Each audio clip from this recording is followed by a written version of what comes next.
I'm going to pause this a second and sharpen my pencils. And that's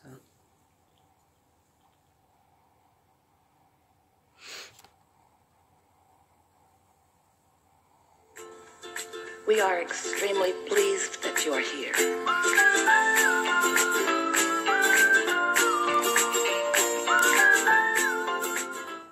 Thank you for choosing me. Meeting my girlfriend a few years ago, she introduced me to the law of attraction. So I've been, practicing it and working on it, and the past 2 years, I've pretty much been having everything go my way that I could ask for. It's the way it's supposed to be. It's the way it's supposed to be. Things are always working out for you. And when you know it and you start feeling good about that, then you let more of the things that are supposed to be working out for you work out for you. And the more that happens, the more you trust it, and the more you trust it, the more you do it, and the more you do it, the more you allow it, and the more you allow it, the more you trust it, and the more you trust it, the more you do it, and the more you do it, the more you allow it, and the more you allow it, the more you trust it, the more... This could take a while. And it works exactly like that. Yeah. But I always have a feeling that I'm missing something, or is there something more I should be getting? Is Source trying to give me something else, but I haven't figured it out yet? And am I in the right place for that to come to me? Well, think about how that thought feels, and therefore think about how contrary it is to what your inner being thinks. In other words, am I missing something? Am I doing something wrong? Your inner being is never thinking thoughts like that. No, I feel as I'm doing everything right. Well, can I ask one question to that? Sometimes I wonder that if everything is going so right and I'm still feeling like that, am I just being power hungry, or is there really something out there reaching for me? Well, we wouldn't call you power hungry. We would call you eagerly anticipating your natural expansion. There's this sort of sweet spot that you can find. This is how it goes for so many of you. You focus upon what you want, and the heavens open, so to speak, and avalanches of what you want flow into your experience.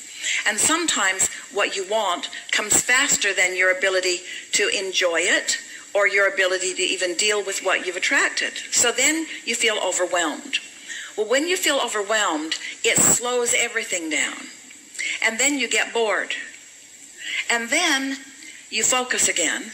And so it's this balancing act where you're wanting to focus upon what you want and keep it coming, but you're wanting to stay up to speed with what you're focusing upon so that you can enjoy it as it comes. And that's why this alignment is not like a college degree where once you get it, it's yours forevermore. It is in the moment. You're either in alignment or you are not. So the way it works for most of you, you get a little out of alignment. That's kind of what step one is, where you're sifting and sorting, and that's not perfect alignment.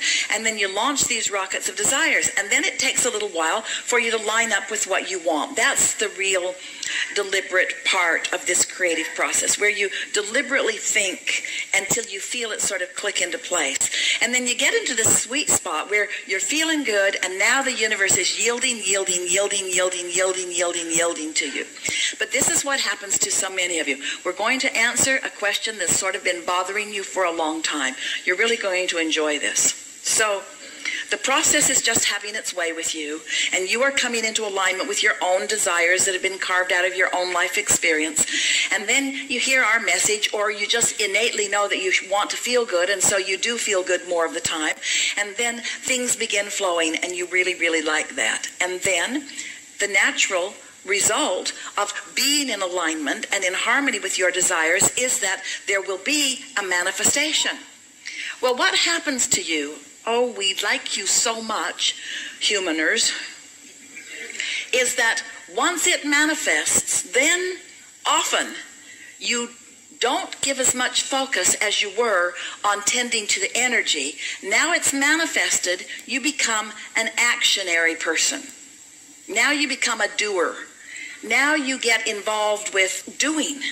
And it is in that phase that you run into more contrast, which causes you to launch more rockets. So there isn't anything wrong with it. But here's an example. So you have this dream.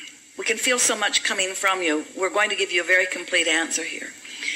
But this is a little precursor to that. So this is an example. You have this dream about an occupation or a business enterprise that will give you so many of the things that you've carved out of life that you want, like a greater sense of freedom and doing more of the things that you really like to do and having greater control over the amount of money that flows and feeling the exhilaration of ideas coming to you and you getting to make the decision about them and act on them, and gathering other cooperative components and having a really good relationship with a lot of really solid, stable, happy, productive, effective people. So you've been dreaming this, and it's in your vortex, and you've lined up with it, and you weren't impatient about it. You knew, because you understand the laws of the universe, that it would come about, and so you just held steady to the idea of it, and you stayed optimistic about it, even though you were working another job. So you allowed it to come, and then it came. And now, it felt good as it was coming. It felt good as it was evolving. It felt good as you were attracting the people. It felt good, it felt good, it felt good. But now you have a business. You have a business that you feel responsible to. And now you have employees that are not always tuned in, tapped in, turned on. Now you have payroll to meet and ideas that you want to flow. And there's a tendency to become the action-oriented person that you were before you were the energy-flowing person. Now you have a manifestation that seems to call your attention to it. You following us? And that's usually when you, for the first time, begin introducing resistance into this dream. Now, what we want you to understand is that in the absence of a business, you could still dream about the essence of the business. And you could attract this wonderful business that you want. And all along, even after it's manifested, you could stay focused upon the new that you're reaching for. There could be a situation where employees are squabbling, and you could put into your vortex that you want more compatibility among your employees, and you would receive inspiration. You would know exactly what to do to bring that about. You can be in the midst of the manifestation and still flow the energy appropriately. Now, we really want to say that loudly because you got to be able to do that. You got no other choice than to do that. You're already manifested. You're already in a body. You're already experiencing all this action stuff. It's asking quite a lot. We are asking quite a lot of you to say, oh, dear people, up to your eyeballs in life, in children and in relationships and in houses and in debts or bills, in action, for us to say, oh, please, just set all of that life aside and let's talk about the vortex, and let's talk about energy, and let's talk about law of attraction, and let's talk about stuff that isn't tangible, that doesn't seem important to your life experience. We ask a lot when we ask you to turn your attention from what is the real life, but we've got to get you to turn your attention away from what is the real life in order to clean up your vibration so that you can get more of the real life that you are wanting. You can't just keep observing what is and cause any change in your experience. Because when you observe what is, you offer a vibration what is, and so you just get more of what is. Different faces, different places, but it's essentially the same experience. So people just sort of stay in the same, these are your words, not ours, rut of life experience. Then along we come and we say, yes, you have this action-oriented world, but come with us while we call your attention to your vibrational nature. Come to us while we demonstrate these rockets of desires that you're shooting off into this vortex of attraction which you can't see or hear or smell or taste or touch.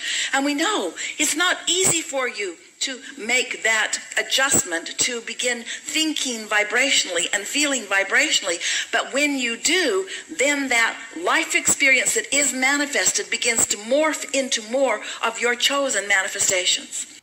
We like that conversation a lot, which brings us, because we've never offered a clearer explanation of how it works or how you fit into it than just now, which brings us to answering the specifics of what you are talking about. So here I am, living pretty happily ever after, but sensing that there could be more.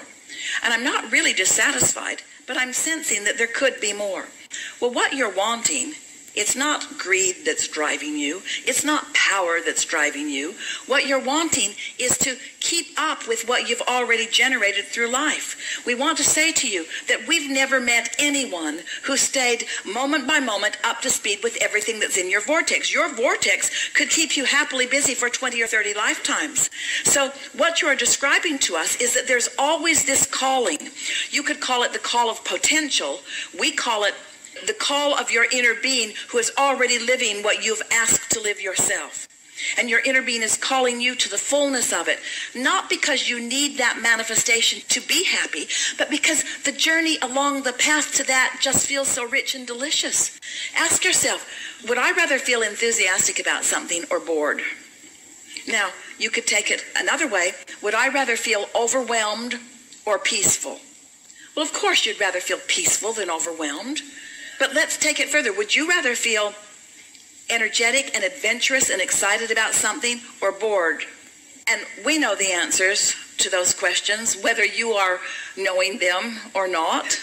The answer is you must move toward what you've become, or you become complacent and dissatisfied, which brings us to really what you're asking about.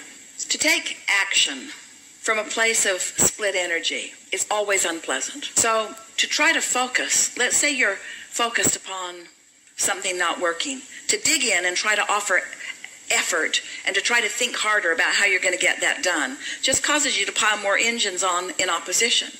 So the rule of thumb that we would apply if we were standing in your physical shoes would be we would follow the good feeling thoughts.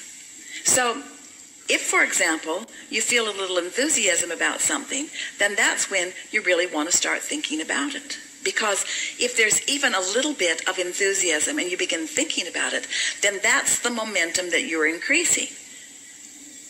On the other hand, if you're worried about something and you think harder about it, then that's the energy that you're increasing. So we want you to take away from this day's conversation, what's this thought that I'm doing?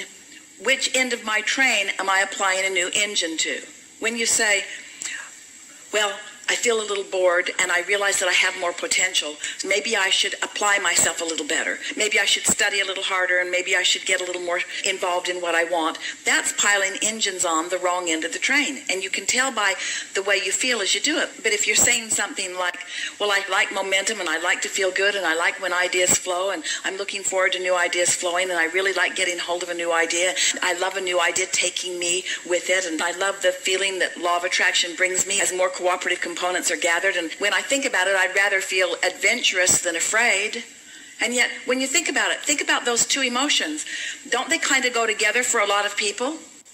You're going to get into Esther's Audi R8 with Esther, and she's going to show you how fast it can go in 4 seconds. You might feel adventure, and you might feel dread and fear. And we're just asking you which feels better.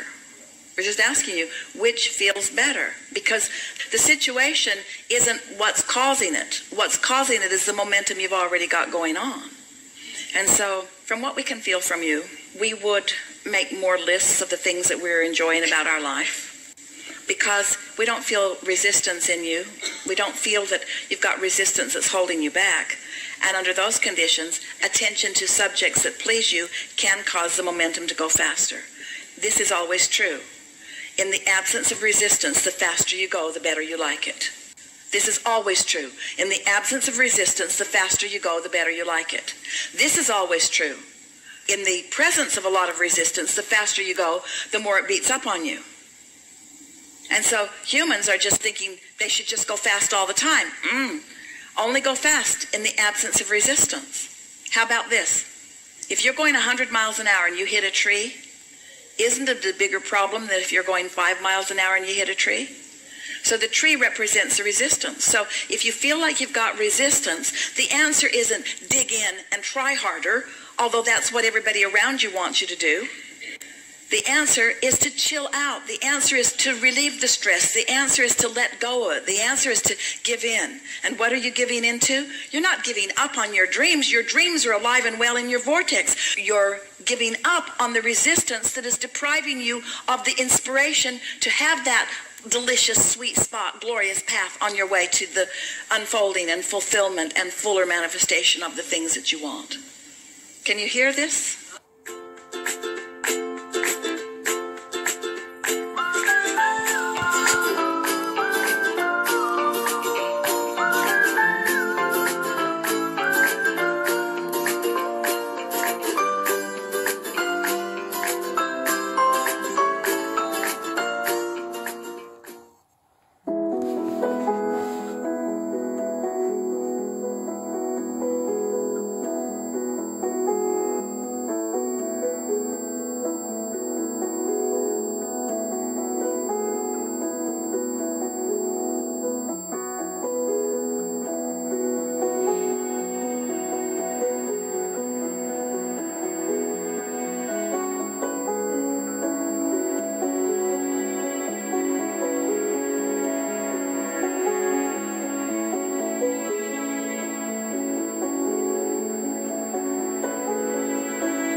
Break time, I think.